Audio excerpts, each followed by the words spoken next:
छत्रपती संभाजीनगरच्या भाजप कार्यालयात सध्या मी उभा आहे। जर माझ्या पाठीमागची ही सारी दृश्य बघितली तर आज भारतीय जनता पार्टीच्या वतीने इच्छुक उमेदवारांच्या मुलाखती सुरू आहे आणि या मुलाखतीला तुफान गर्दी आपल्याला पाहायला मिळत आहे। खरं तर मोठ्या संख्येनं या ठिकाणी इच्छुक उमेदवार भारतीय जनता पक्षाच्या मुलाखतीला उपस्थित झालेले आहे। आपण जर पाहिलं तर या कॅबिनमध्ये मंत्री अतुल सावे हे आता इच्छुक उमेदवारांच्या मुलाखती घेताना आपल्याला पाहायला मिळत आहे। खरं तर वार्डातील समीकरण, वार्डातली सगळी एकूण परिस्थिती या सगळ्या संदर्भात स्वतः मंत्री अतुल सावे हे इच्छुक उमेदवारांना आपले वेगवेगळे प्रश्न जे आहेत ते विचारताना आपल्याला पाहायला मिळत आहे। आपण जर पाहिलं तर महिला असतील, पुरुष असतील, मोठ्या संख्येनं या ठिकाणी उमेदवार जे आहेत, इच्छुक उमेदवार ते आता मुलाखतीसाठी दाखल झालेले आहेत। आपण काही इच्छुक उमेदवारांसोबत देखील संवाद साधण्याचा प्रयत्न करणार आहोत। आपण तत्पूर्वी आपण जर या ठिकाणी ही सारी दृश्य बघितली तर मोठ्या संख्येने छत्रपती संभाजीनगर शहरातील इच्छुक उमेदवार जे आहेत ते या ठिकाणी उपस्थित झाले आहेत। काही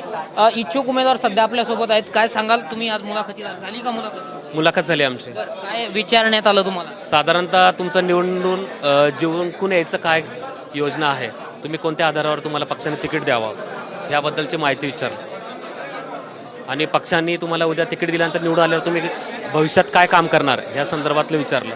मुलाखत घेण्यासाठी कोण कोण आहे?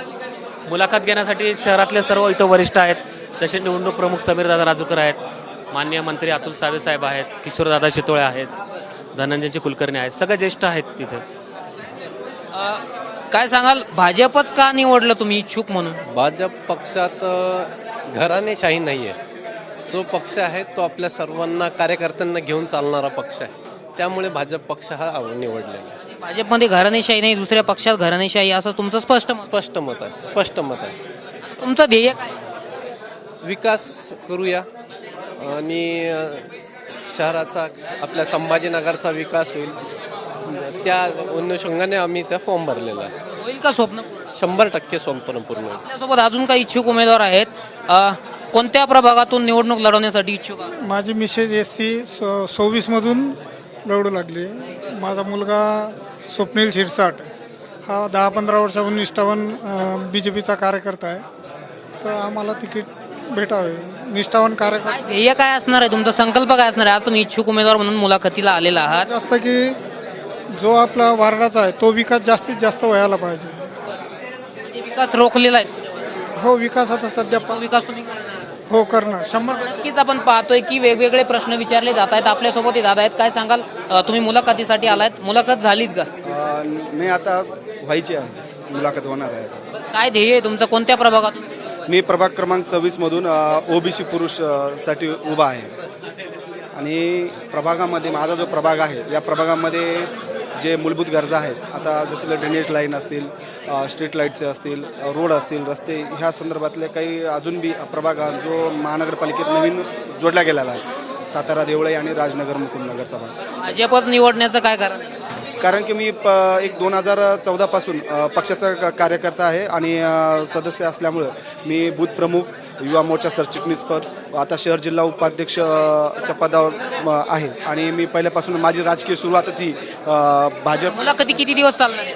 आता मुलाखत 2 दिवस चालणार, काल झालेले आहेत, काही आज मुलाखती सगळ्या संपणार आहेत। सगळ्या संपणार आहेत? हो।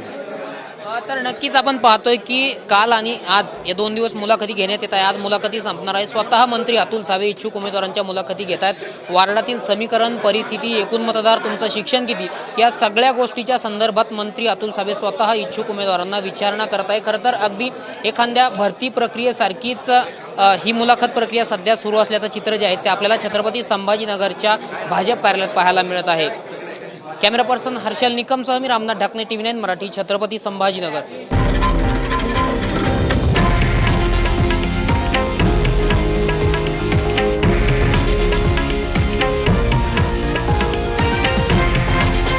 हे आहे देशातील नंबर 1 न्यूज नेटवर्क आणि आपण पाहत आहात TV9 मराठी, एकमेव।